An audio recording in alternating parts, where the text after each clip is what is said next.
پھر غدیر خم کی حدیث جو صحیح مسلم میں 6225 سے 6228 تک ہے، آپ علیہ السلام کا آخری خطبوں میں سے ایک خطبہ ہے وفات سے 2.5 مہینے پہلے خم نامی گاؤں میں. اس میں کیا الفاظ ہیں؟ اے لوگو آگاہ ہو جاؤ، میں بھی ایک انسان ہوں، قریب ہے کہ اللہ کا قاصد یعنی موت کا فرشتہ میرے پاس آئے اور میں اس کی دعوت قبول کر لوں. میں اپنے بعد تم میں 2 بھاری چیزیں چھوڑ کے جا رہا ہوں. ان میں سے پہلی چیز اللہ کی کتاب ہے، اس میں ہدایت ہے، اس میں نور ہے. تم اللہ کی کتاب کو پکڑو، اپنا تعلق اس کے ساتھ مضبوط کرو. اللہ کی کتاب اللہ کی رسی ہے، جو اسے پکڑے گا ہدایت پہ ہوگا، جو چھوڑ دے گا گمراہ ہو جائے گا. اور دوسری بھاری چیز میرے اہل بیت ہیں. پھر 3 دفعہ آپ علیہ السلام نے فرمایا میں اپنے اہل بیت کے معاملے میں تمہیں اللہ کا خوف دلاتا ہوں، میں اپنے اہل بیت کے معاملے میں تمہیں اللہ کا خوف دلاتا ہوں، میں اپنے اہل بیت کے معاملے میں تمہیں اللہ کا خوف دلاتا ہوں. جب نبی علیہ السلام آپ کو ڈرا رہے ہیں، وہاں تو کسی نے کہا یا رسول اللہ اہل بیت کے بارے میں پوچھا جائے گا.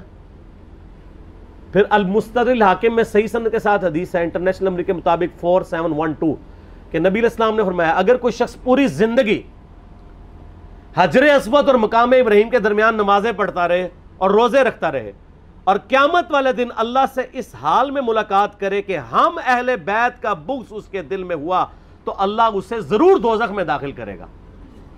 اگر اہل بیت کا بغض نمازوں کے باوجود، اور عام نمازیں نہیں، حجر اسود اور مقام ابراہیم کے درمیان اور روزے رکھنے کے باوجود آپ کو دوزخ میں لے جا سکتا ہے، تو کیوں نہیں پوچھا جائے گا؟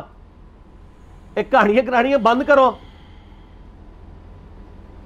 اصل میں ان بیچاروں کا بھی قصور نہیں، ان کے بڑے بزرگ بھی ان کو کہانیاں کراتے رہے.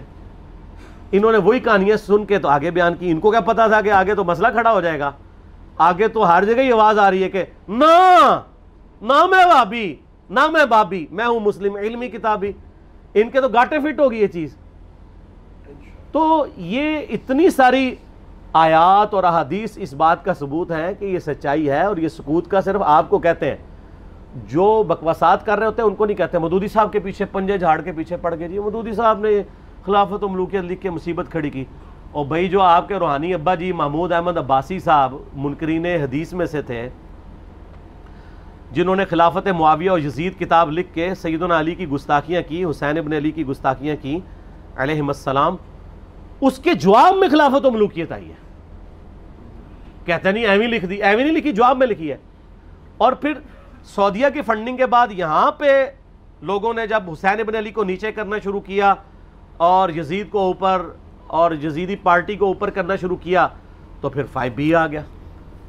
آپ دیکھیں کبھی بھی انیشیٹو اہل بیت کے چاہنے والوں کی طرف سے نہیں لیا جاتا.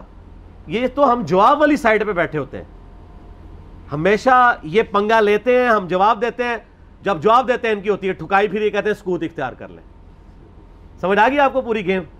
یہ سکوت کا بات یہ کرتے ہی اس لیے ہیں کہ ان کی ہوتی ہے ٹھکائی. ان کو تو یہ حدیثیں ہضم نہیں ہوتی ہیں. اب یہ اپنے عوام کو منہ نہیں دکھا سکتے، پھر ان کو بڑی مصیبت کھڑی ہو جاتی ہے کہ اب کیا کریں، کس طریقے سے اب قابو کریں. تو آخری حل یہ ہے سکوت اختیار کر لیں. سکوت آپ لوگوں نے تو کوئی نہیں اختیار کیا ہوا. آپ کے سامنے جب صحابہ کرام کی توہین ہوتی ہے تو آپ کیوں شیعہ کو سمجھاتے ہیں؟ سکوت اختیار کریں نا. کون سا آپ سے قیامت دن پوچھا جائے گا؟ یہ میں الزامی طور پہ بات کر رہا ہوں.